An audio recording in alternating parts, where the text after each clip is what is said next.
سورة المباركة الفاتحة.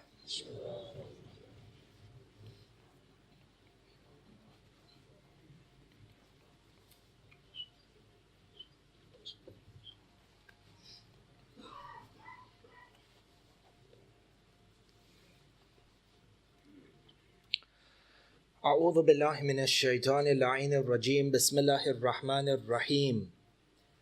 الحمد لله بارئ الخلائق الأجمعين باعث الأنبياء والمرسلين، ثم الصلاة والسلام على أشرف الأنبياء حبيب قلوبنا وشفيع ذنوبنا أبي القاسم محمد. اللهم صل على محمد.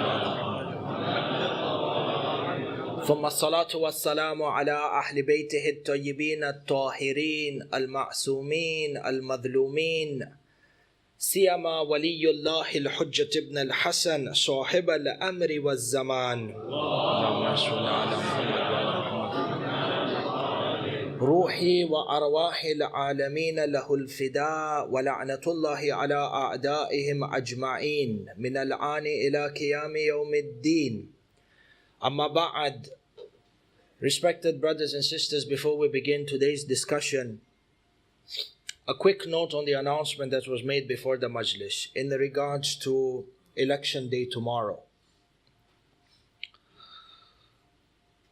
It is important for us, as a community, when we just look at our own history, we look at the reasons for why we migrated from, be it East Africa or subcontinent or wherever in the world. Many times when you speak with our elders or you look into the history of our forefathers, you find that the primary reason for migration was to have that financial security, to have that opportunity for financial prosperity, for the fact that our children would have access to good educations and professions and so on and so forth. Sahilala, this is primarily the reasons that were taken into consideration. And when you keep this in mind and you are trying to plan the agenda for yourselves, your families and your communities for the next 30, 40, 50 years, you find that participating in the elections is absolutely important. We need to see, and this is a concept within the Quran. I don't want to say that voting tomorrow is wajib because of the Quran and it is hukum shar'i. La, we are trying to understand our perspective and the decisions and the stances that we take through the Quran, because at the end of the day, a Quran is supposed to be a guide. The word that I was actually looking for is that Quran is a constitution. Sallu ala Muhammad wa ala Muhammad. Allahumma salli ala Muhammad wa ala Muhammad. See, Allah subhanahu wa ta'ala in Surah Al-Anfal, verse number 53. He says, Bismillah ar-Rahman ar-Rahim, ذَلِكَ بِأَنَّ اللَّهَ لَمْ يَكُنْ مُغَيِّرًا نِعْمَةً أَنْعَمَهَا عَلَىٰ قَوْمٍ حَتَّى يُغَيِّرُوا مَا بِأَنفُسِهِمْ وَأَنَّ اللَّهَ سَمِيعٌ عَلِيمٌ. Allah subhanahu wa ta'ala says that Allah subhanahu wa ta'ala does not change any ni'mah from a people until and unless they change what is inside of them. So this ayah can be understood in two ways. Number one, if God gives us anything good, any ni'mah, any mercy in our lives, this ni'mah and this mercy will continue until and unless we did something that makes us undeserving of this ni'mah. Similarly, on the other hand, on the flip side, if you are in any sort of difficulty and there is any sort of bala, Allah subhanahu wa ta'ala will not change your circumstances to change from bad to good until and unless you change within yourselves. If you take the first step, Allah subhanahu wa ta'ala takes 10 steps towards you. But what is needed is that you take that first step forward. So enter over here, living in the West, living in the UK, you have all these problems. Within the NHS, mashakil, foreign policy, mashakil, rise of Islamophobia, mashakil. We can sit here and we can cry till Yawmul Qiyamah, this country is like this and NHS is like this and like that. Ya akhi, you have an opportunity tomorrow for your voice to be heard. You look at all the parties that are campaigning for you. And you see which one of them represents your values as a British Muslim. Which one of these parties is actually going to come forward for those values that are important to you, be it NHS, be it education, be it foreign policy, whatnot. When you take charge of your affairs and you vote, then tomorrow you can expect that the goodness will encompass all of us. Otherwise, all of us sit home with our hands crossed and say, this is not my problem. In reality, it becomes your problem. I'll tell you why.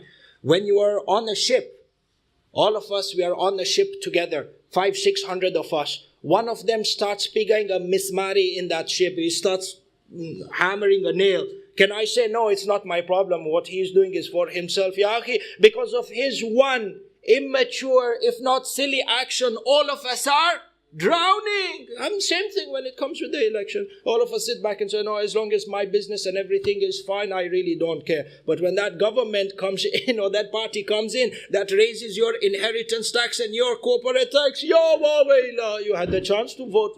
Sallu ala Muhammad wa ala Muhammad. Sallu ala Muhammad wa ala Muhammad. It's important.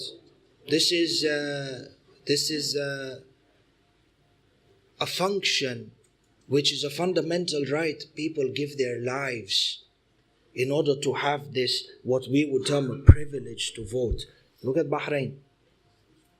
Based on just seeking for rights to vote, people get killed. We have a mercy, we have a bounty. Whether we recognize the value of this bounty or not is another thing.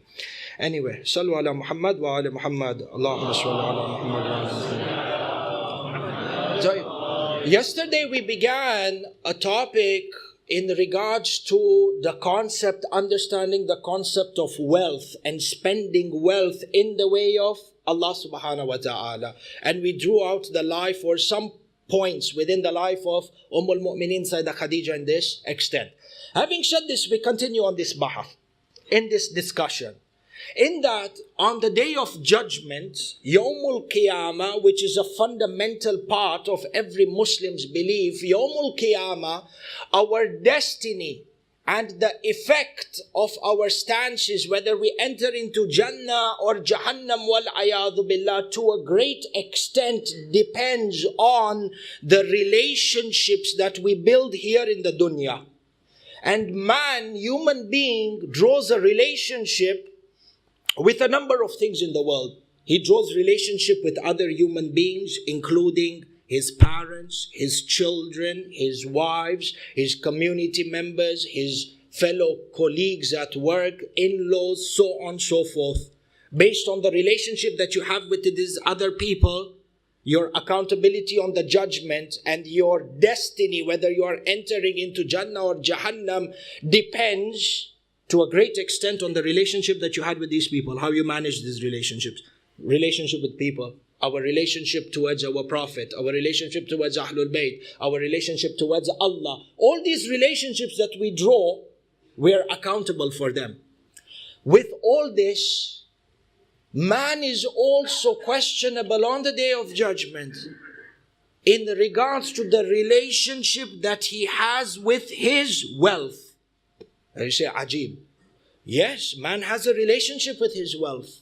And a very strong relationship. See how Allah subhanahu wa ta'ala describes the relationship man has with wealth within the Quran. The people within the AV team are following us. We start with the slides from Surah Al-Fajr. First slide. Allah subhanahu wa ta'ala within the Quran, verse number 19 and 20. He describes the relationship man has with wealth. See, Bismillahir Rahmanir Rahim. وَتَأْكُلُونَ التُّرَاثَ أَكْلًا لَمَّا. Turath, wealth or inheritance. They hoard and they jump onto this wealth and they devour it in a manner which is absolutely intense. You have an opportunity to gain a quick dollar or gain a quick pound. You jump at that opportunity. You have an opportunity to save £1. You jump at that opportunity and you do not think twice. The word that is used over here is turath. Sometimes even you see when a person passes away and his estate has been left behind, how the beneficiaries jump on this inheritance. Each one is waiting. Sometimes they even make fun of their elders and their grandparents, waiting, estate and house and this and that. When is he going to go so we can benefit from his estate? Yani, man has got this within him that he wants to devour and possess wealth. Why does he have this intense want of wealth? Allah subhanahu wa ta'ala says in the next verse, He explains this psychology of man. وَتُحِبُّونَ الْمَالَ حُبًّا جَمًّا. They have an intense love for wealth. This love for money can make you break your relationship with your father and your mother. Your love for wealth is more than your love for your parents.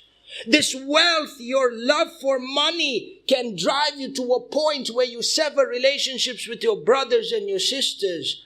This love of money causes friction between husband and wife. To an extent where a person comes out from the da'irah, he comes out from the parameters of insaniyat to begin with. Person does anything and everything to protect his money. Whether it is breaking relationships, he breaks relationships because of money. He makes relationships because of money. He follows deen because of money. He compromises deen because of money. Allah subhanahu wa ta'ala says within the Quran, Ala bi dhikrillahi tatma'innal qulub. But with Bani Adam, Ala bi savings account tatma'innal qulub. As long as that balance is going up, as long as the stocks are doing good, itmi'nan. You see when he opens his savings account and raha, itmi'nan. Subutu, a penny goes missing or something else. Hi. Bani Adam's relationship with wealth. وَيُحِبُّونَ الْمَالَ حُبًّا جَمًّا. It takes them towards junoon. But in any case, with this relationship that man has with wealth, Allah subhanahu wa ta'ala says that there are those people, those who are successful in regards to this wealth. You can divide people into two categories. So now you understand one of the meanings of jihad. When it comes to spending wealth and spending money in the way of Allah subhanahu wa ta'ala, what is meant is that you are parting with something that you are attached to. So when I go and I put that penny and that loose change in my pocket, which actually is a burden for me because of the weight, is it really considered to be from charity? I'm not saying it's a bad thing. Yes. Penny, all these dururus, they add up to thousands of pounds one day, without doubt. But when we are truthful and honest to ourselves, this thing that came in my mind is saying that we have in Swahili, Haba na baba hujaza kibaba. Don't underestimate the value of these pennies and these cents that we put into the boxes, because they accumulate. But what I'm saying is that to spend in the way of Allah, to spend from something that you love, as opposed to giving from that which you love, as opposed to giving that which you do not need. There's a big difference between them. In any case, when it comes to spending wealth and spending money in the way of Allah subhanahu wa ta'ala, mankind can be divided into three categories. You have those, number one, aslan, who don't spend money. Bakhil to the highest extent. Do not spend money at all, number one. And then you have people who spend money in the way of Allah. But those people who spend money in the way of Allah are divided into two categories. Those who will go to Jahannam, wal-ayadu billah, and those who go to Jannah. Let us see, this division is a division which is given to us within the Quran. This is Shahru Ramadan, a month where we are supposed to contemplate over the Quran. See, Allah subhanahu wa ta'ala says, in regards to the category of people who do not like spending money. Next slide, people who are within the AV room. Surah At-Tawbah, verse number 34. Allah subhanahu wa ta'ala says, Bismillahir Rahmanir Rahim. Ya ayyuhalladhina amanu inna kathiran min al-ahbari wal-ruhban la ya'kuluna amwal al-nas bil-batil wa yasudduna an sabilillah. Allah subhanahu wa ta'ala says, O you who believe, these Christian monks, these Christian priests or scholars and these Jewish monks, what do? They eat the money of the people in a way that is batil. Rasulullah says within a hadith, enter be careful of the seerah and the path of Bani Israel, because my Muslim ummah is going to fall into the same mistakes and their life and their processes will be the same as Bani Israel. Be careful. This applies even to Muslims, or it doesn't apply to Muslims. It applies to Shia, or it doesn't apply to Shia. It applies. But this kalam has lots of tafasil. We will leave that for other days. In any case, وَيَصُدُّونَ عَنْ سَبِيلِ اللَّهِ. They actually use the money of the religion to block people from the path of Allah. In any case, and then the ayah goes on to say, وَالَّذِينَ يَكْنِزُونَ الذَّهَبِ وَالْفِضَّةِ وَلَا يُنْفِقُونَهَا فِي سَبِيلِ اللَّهِ فَبَشِّرْهُمْ بِالْعَذَابِ الْعَلِيمِ. Those people, yaknizun, who gather treasures, they gather gold and they gather silver. They want their wealth to be amassed into stockpiles of mountains. And they don't like spending in the way of Allah. They don't give their khums. They don't give their zakat. They don't give in charity. They don't help other mu'mineen. They don't help in contributing towards tabligh. This, la yunfikuna fi sabilillah. La yunfikun is divided into two. Those people who do not spend in the way of Allah. Spending which is wajib and spending which is mustahab. What does Allah subhanahu wa ta'ala say? فَبَشِّرْهُمْ بِالْعَذَابِ الْعَلِيمِ. I don't know what the translation says. Give them glad tidings. Does it say glad tidings about a painful punishment? Huh? Glad tidings. The word bashir actually is supposed to mean glad tidings. Do you give, when you tell somebody they are going to Jahannam, is it glad tidings? It's not glad tidings. See, Allah subhanahu wa ta'ala, the term that He uses, bashir. They think that they've become all powerful because of their wealth, and they've only become rich because they were bakhil. Sarcasm. So they think they are great now. No? Tell them there is an adab waiting for them. So this is number one. Those people who gather these treasures, they want all the wealth for themselves and they don't want to spend in the way of Allah subhanahu wa ta'ala. They don't give at the very minimum their hukuk, which is wajib. This is one category of people. Within this category, Ya Allah, within this category of people, you have those who are even worse than that. Yani what? Not only they themselves don't spend money in the way of Allah, it's bad enough that they themselves don't spend money in the way of Allah, but they don't let other people spend money in the way of Allah. Who himself, he doesn't contribute to a project, but he doesn't even want you to contribute to the project. Ajib. We have people like these or no? Ahsan. See, Allah subhanahu wa ta'ala, Suratul Munafiqun. Look at even the ayah, yani the name of the surah in which this Allah subhanahu wa ta'ala is showing us these type of the people. Munafiqun. Next slide. Verse number 7. Allah subhanahu wa ta'ala says, Bismillahir Rahmanir Rahim. هُمُ الَّذِينَ يَقُولُونَ لَا تُنْفِقُوا عَلَى مِنْ عِنْدَ رَسُولِ اللَّهِ حَتَّى يَنْفَضُّوا وَلِلَّهِ خَزَائِنُ السَّمَاوَاتِ وَالْأَرْضِ وَلَكِنَّ الْمُنَافِقِينَ لَا يَفْقَهُونَ.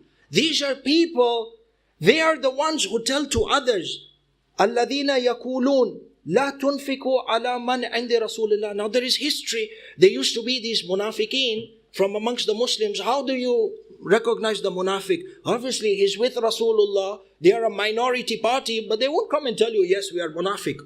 They don't do that. But Allah, out of His mercy, He says, listen, I will show you what their traits are and you can recognize them through their traits. So beware of them. Number one. Number two, And these traits that are predominant within the munafiq, make sure, number one, that they are not inside of you.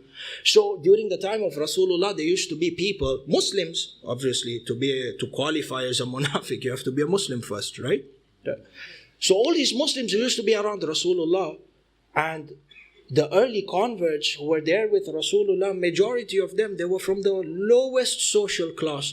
They were from the slaves, they were from the exploited people, the ones who didn't have that maqam, they didn't have that position, they were not people of clout. So there used to be all these people who were ridden within poverty, the lower class people. So what would happen is, you'd have these influential people come in, and they would say to the other Muslims, don't spend money on these people who are surrounding Rasulullah. Don't give sadaqah to them. Don't increase their financial statuses or values, or do not increase their social status by giving them money. Let's squeeze them to such an extent that they themselves, they will go away from Rasulullah. If people see that there is no money, there is no sadaqah, there is no nothing, they'll dispel. Once these poor people, if you can put this in, once these poor people go away from Rasulullah, then we will come and we'll sit with Rasulullah, because we are people of certain status. We only sit with people who have a certain, game.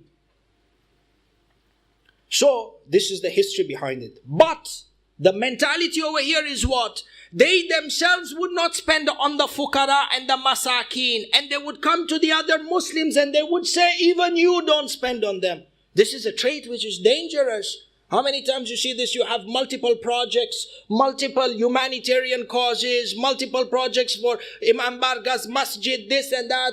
So whether it is a school, yatim khana, bewa khana, whatever it is, they tell you, no, don't put money there. They want everyone to donate to their cause, but they don't want anyone to donate to any other causes. Ya akhi, this fits in with the status, with the verses of the Quran, Lola.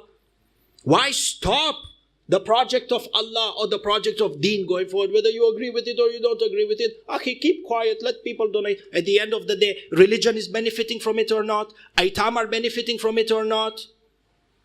So then, there are those people, they don't only spend, they themselves don't give khums, they want you to not give khums. They themselves don't give zakat, also they don't want you to give the zakat.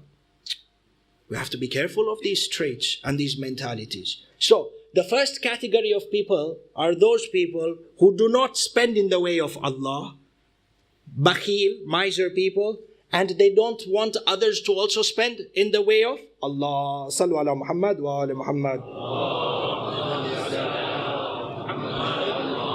Subhanallah, with the introduction and everything, our time is already up, and we have till 9:15 or 20? 9:20. We will try what is left behind, maybe inshallah after Shahr Ramadan, we will try to cover. Tayyib. So this is the first category of people who do not spend in the way of Allah subhanahu wa ta'ala, aslan. We also need to have some positivity within the Quran. Then there are those group or those category of people who spend in the way of Allah subhanahu wa ta'ala. They spend in the way of Allah, and because of that they enter into Jannah.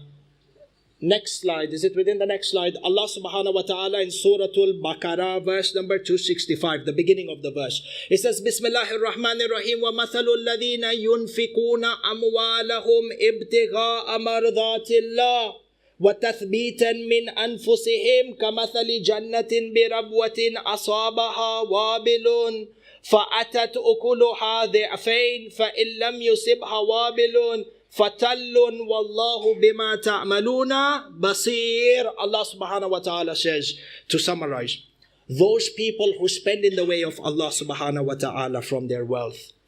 But when they spend wealth, there is something very important behind spending that wealth. It's that niyyah. What's that niyyah? Ibtigha'a mardatillah. When he digs deep into his pocket, he has got no agenda whatsoever except to seek the pleasure of Allah subhanahu wa ta'ala. Allah subhanahu wa ta'ala says, for people like these, there is Jannah.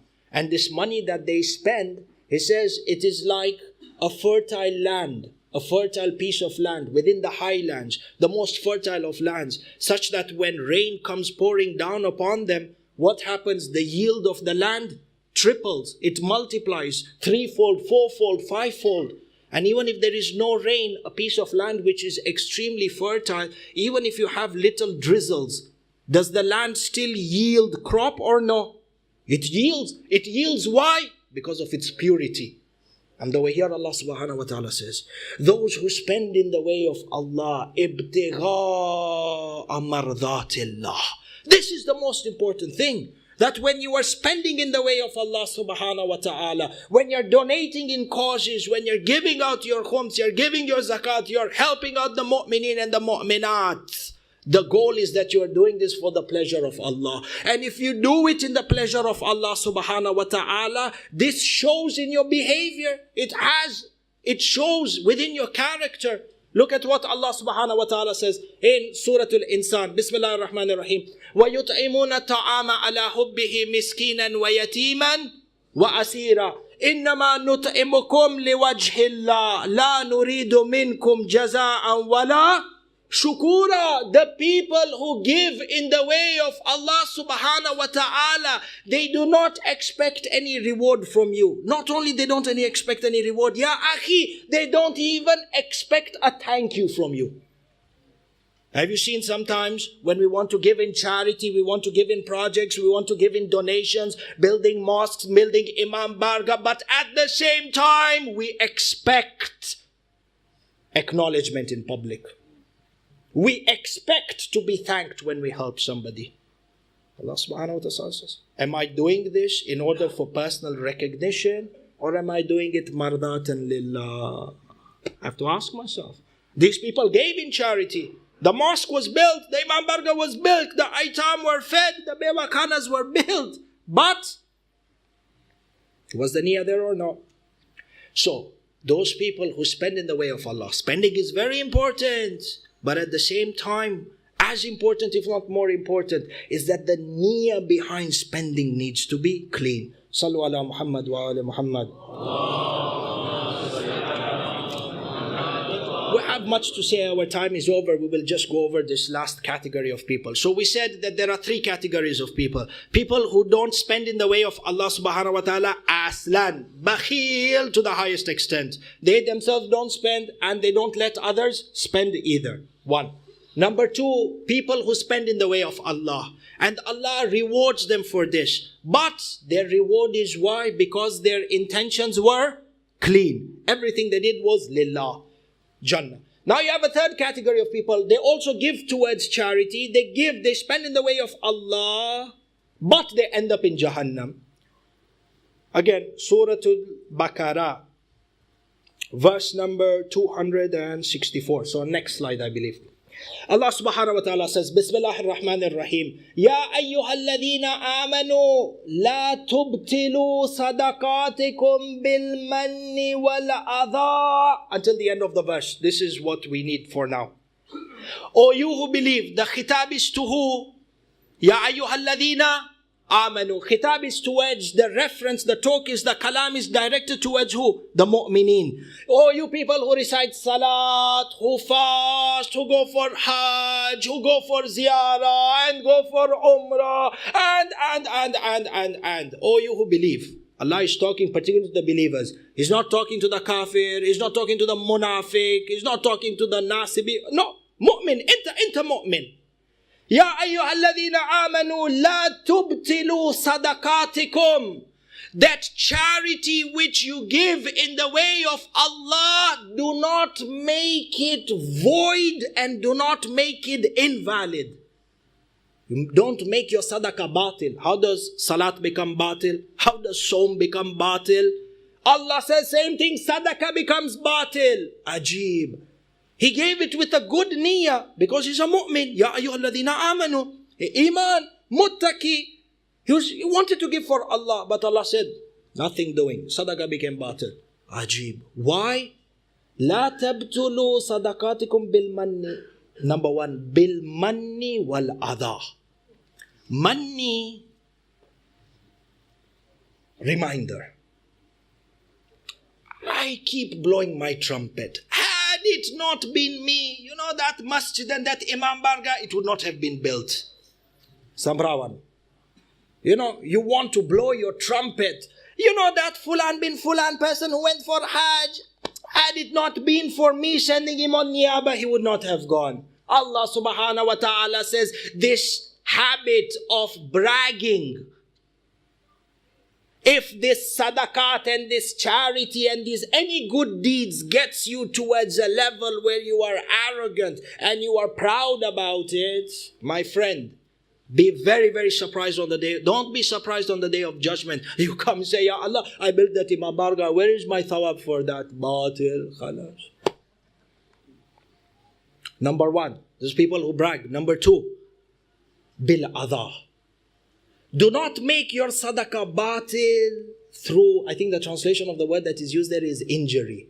Injury meaning what?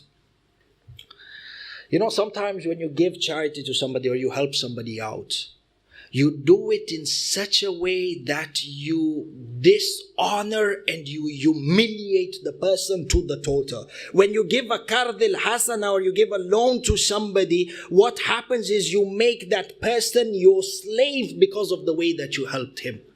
Such that he will always remember, I can't say anything. Sahih lola. This happens, or Ani, I'm dreaming, I'm living in a different world. Allah subhanahu wa ta'ala says this makes your sadaqah batil. Person goes towards Jannah. There's no reward for that. Sallu ala Muhammad wa ala Muhammad. Allahumma salli ala Muhammad wa ala Muhammad. In any case, our time is up, but Shahru Ramadan is also a night, or Shahru Ramadan is a month to remember Abu Abdullah. And I wish that we end this majlis with, even if it is a small recitation of the dhikr of the Masaib of Imam al-Hussein. Shahrul Ramadan is when you can connect with Imam al-Hussein in the strongest way possible, because you are hungry and you are thirsty. Allahu Akbar. There is this event which is recorded on the 11th of Muharram. Sayyida Sukaina, she went running into the Maidan. And when she was running into the Maidan, Umar ibn Sa'ad threw a broken spear on the head of Sayyida Sukaina. And the intensity with which he threw the spear, the little girl fell on the body of her father and she fainted. Allahu Akbar. She was bleeding from her head. When she fainted and she was on the body of her father, she saw Imam al-Hussein, her father, in the dream, and he gave a message. He says in this message to Sayyida Sakina or to Sayyida Sukaina, he says, number one, give my salams to my Shia. Allahu Akbar. Alayka salam ya Maulana ya Abu Abdullah. And then he goes on to give a wasiyah to Sayyida Sukaina, where he says to them, and this message is for the Shia. He says, Ya Shi'ati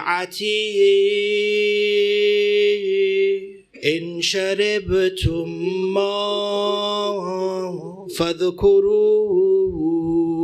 Allah. Imam al-Hussein says, oh my Shia, whenever you drink water, I want you to remember me. In Shahrul Ramadan, when you face this thirst, when you see your children who are fasting are weak and are crying due to the thirst, then remember the thirst of the Aitam of Abu Abdullah al-Hussein. The narrations mention that when Abu Fadil was in the tent with Imam al-Hussein, everyone had become shaheed except Abu Fadil. The little children were crying out from the camp saying, Al-Atash, Al-Atash. Abu Fadil sought permission from Imam al-Hussein to go and seek water. The narrations mention that when Abu Fadil went into the Khaymaga, Sayyida Sakina, she gathered all the children. She said to them, bring your cups, bring your glasses. Our Uncle Abbas has gone to get water. They were standing in the front of the Khaymaga seeking for water. But Allah, Abu Fadil didn't come back. When Imam al-Hussein returned to the camp and said, Abu Fadil is no more with us,